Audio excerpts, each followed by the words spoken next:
Hello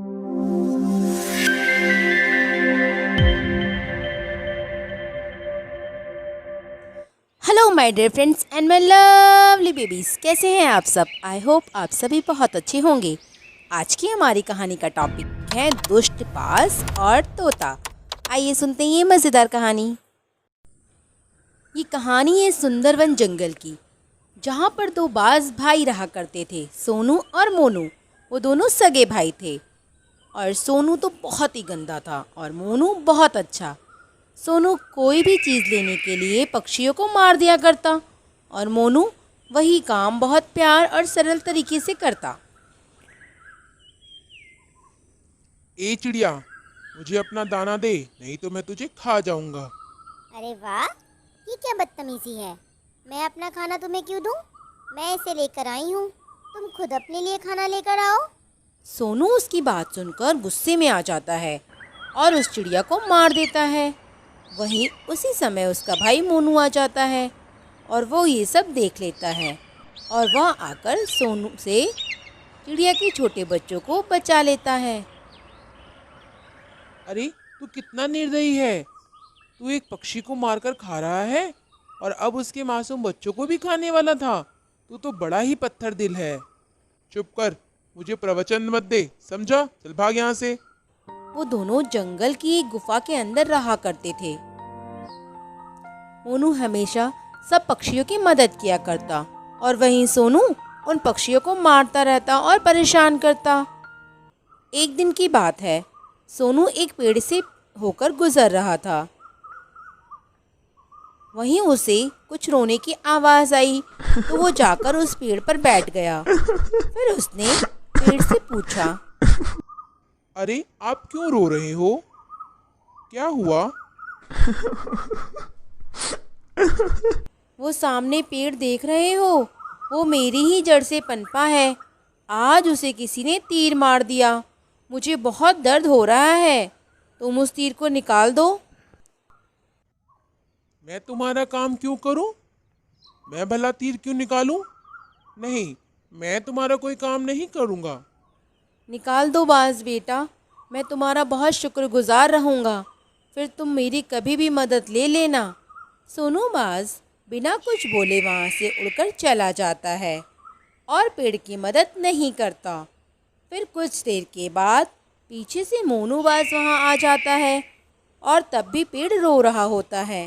Monu उसकी आवाज़ सुनकर पेड़ से पूछता है, पेड़ काका, क्या बात है, आप रो क्यों रहे हो? बाज बेटा मेरी मदद करो। वो जो सामने पेड़ देख रहे हो ना, वो मेरी ही जड़ से निकला है। उसको आज किसी ने तीर मार दिया। मुझे बड़ा दर्द हो रहा है, तुम उसे निकाल दो। मोनू बाज जाकर तीर निकाल देता है। यह सब देखकर पेड़ खुश हो जाता है। मोनू तुम बहुत अच्छे हो, तुम्हें जब भी किसी मदद की ज़रूरत हो मुझे ज़रूर बताना। हाँ चाचा, बिल्कुल।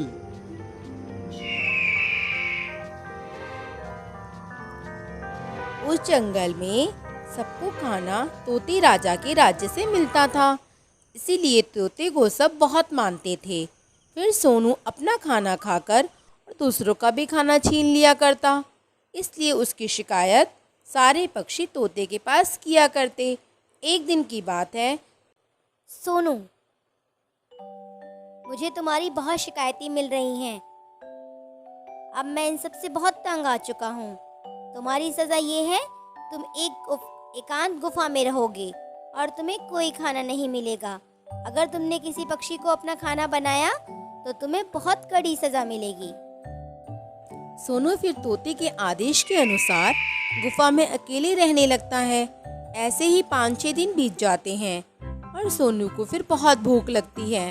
वो चुपचाप उड़कर शिकार की तलाश में निकल पड़ता है ताकि तोते राजा को कुछ पता न चले और वह एक पक्षी को मारकर अपना शिकार बना लेता है। कुछ समय के बाद यह बात तोते राजा को पता चल जाती है। वो बहुत गुस्सा होते हैं और सोनू को बुलाते हैं।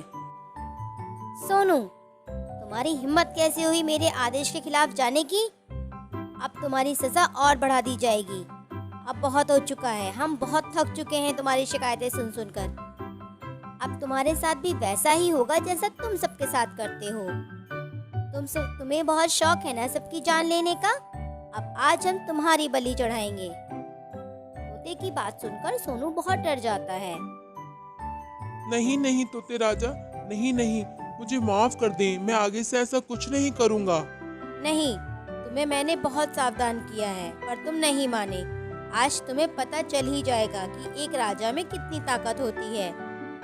फिर तोते राजा यह ऐलान करवा देते हैं कि आज सोनू बाज की बलि चढ़ाई जाएगी। सारे पक्षी मिलकर सोनू की बलि के लिए तैयारी करते हैं। जब सोनू को बलि के लिए लाया जाता है, उसी समय मोनू बाज वहां आ जाता है और जब वह देखता है कि सोनू की बलि दी जा रही है तो फट से आकर वो सोनी की जगह पर बैठ जाता है और गलती से मोनू बाज की यह बलि चढ़ जाती है।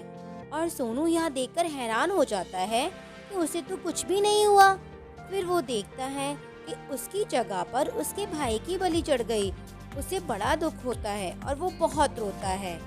देखा वो सोनू बाज, आज तुम्हारे भाई ने तुम्हारी गलती की सजा भुगती है। कितना अच्छा भाई था तुम्हारा।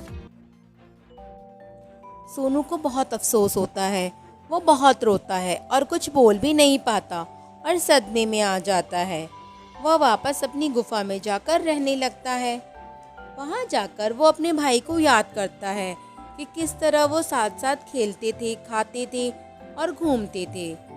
उस दिन के बाद से सोनू बहुत बदल जाता है।